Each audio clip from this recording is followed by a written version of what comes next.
You guys have had some, and I don't mean to point at you like that, but you guys have had some pretty good, I don't know if I should say breaks, but some things happen that have really helped with the jewelry and getting the exposure. And one of them is with Megan Fox and the Transformers. I think it was 2, right? And what was that? How did that come about? What did you think once you found out? Oh, well, about a year before, one of the stores that our jewelry has been in for a long time said that the costume designers for Megan Fox Transformers 2 wanted to order 4 of this one necklace.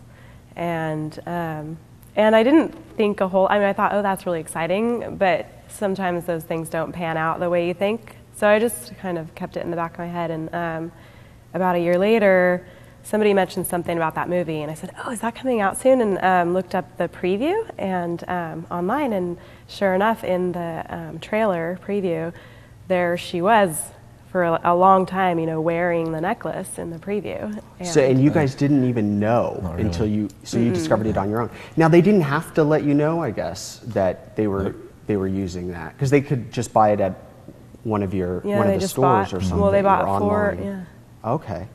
The secret was that there was a really great shot of our necklace before the movie came out, and that's when the promotional brain started to kick into gear, and we really pushed and pushed and pushed. And what did you, once you found that out, then the movie's released and people are starting to identify. Well, as soon as I saw the trailer, I just immediately was like, okay. I called, every newspaper, every magazine, was just every day just going, okay, what can I do? What can I do?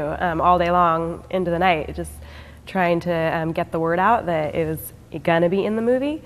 And quite a few newspapers did stories. The Oregonian came out to Hood River and interviewed us all afternoon, did this big, huge, full-page article with picture. They even got Stella in there. And that's your daughter. Yeah. And featured the entire collection, like a lot of the jewelry pictures in there, and a picture of us, and just told this great story about our family business and how hardworking we are. And it was right when the economy had seriously downturned, so we decided to be able to really promote ourselves, to make that necklace a price that nobody could refuse. So, and without losing money on it, we just decided to use it as an opportunity to advertise. So we made the necklace $50. It would normally be $140 for every. Really?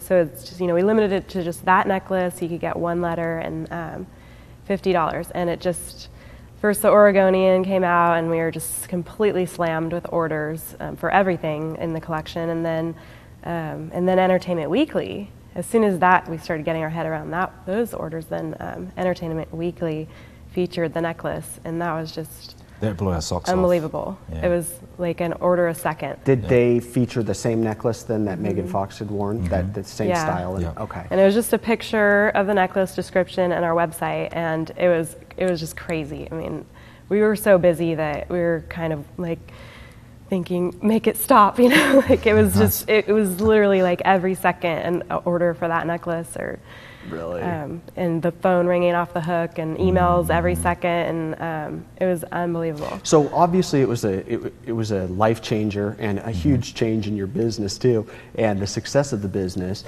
but that was not all the high kind of like big exposure that you guys got, because you also had the gift bags. Was it the Grammys that your water necklace was in? And how did that happen? Was this a spin-off of the Megan Fox thing as well? Well, this was way in the early days. Oh, this was even before? 2005.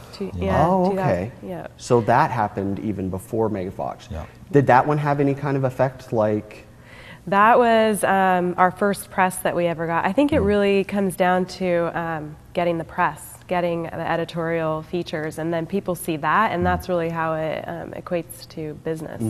It really helped us get into stores to have this kind of advertising for our company. Sure, absolutely, yeah. But that was our biggest thing to happen, like the most exciting thing in the beginning, that we were like, wow, we're really going to take this all the way when we got into that bag. And then we just sometimes we're just such overachievers. We didn't just make the necklace. We had to make silk eye pillows embroidered, with lavender and flaxseed all perfectly displayed. And we had to make 250 of them. Yeah. Wow. Yeah. And, So how do you do that when you get a bunch of orders and, we're such a society of, I want it, I ordered it, I want it now. And when you're hand making jewelry, I would imagine that just isn't always possible. So you can't just bring in more help because you're very skilled and talented at what you do, and you can't just bring somebody else in to help you out with that. So how do you deal with those massive influx? The designs that we have are like specifically designed to be, simple, clean, and easy to do. That's pretty much my take on it. It's like I have a lot of jewelry to make. I make it all myself. It's I want to try and like make it as easy as possible. You still have a quality product, right? So it's Okay. It's I've been called a human typewriter. With that hand stamping and stuff. So right. I'm quite efficient at what I do. You must be. Well, I've done it for years and literally done thousands of pieces. So you tend to, become second nature after a while. Yeah. So. Well, now, do you refer to it as your studio? What do you refer to the place where you actually create, the trinkets and the jewelry and the office? Yeah. Okay. So that's in your home, and you guys have, I don't know how old Stella is, but she's pretty little. 2.5. Two and a half. So you live there, work there, raise your kids there. Does it still feel like a sanctuary, and is home your castle and all that? We definitely came to a point where it was getting, it was when the Megan Fox onslaught, and we did have people coming over helping us, and Stella was a baby, and it just got to be too much. Orders spread everywhere, and so at that point we did get a separate studio workshop where Rory started working out of that. And then recently we brought it back home, and it's just so much more efficient and nice. We love working together, and we go into our separate spaces and do our own things. But then it's so much more efficient if I need to, if we need to make something new, or if I just need to see how many we have of something, I'm in charge of ordering and all that, then it makes it easier and makes more sense, really. We have a table at home in our lounge that basically tells a story of our company. It's got burn marks and scratch marks, and we've made all our original pieces on this table. Now, did that come from California with you? Yeah, it's funny. So it's got a lot of history. It does. Yeah. Well, good. Well, you guys, really want to thank you for coming on.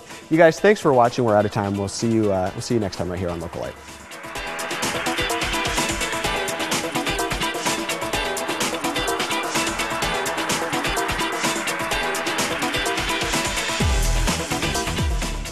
Do you have a guest idea? Let us know. Go to localite.com.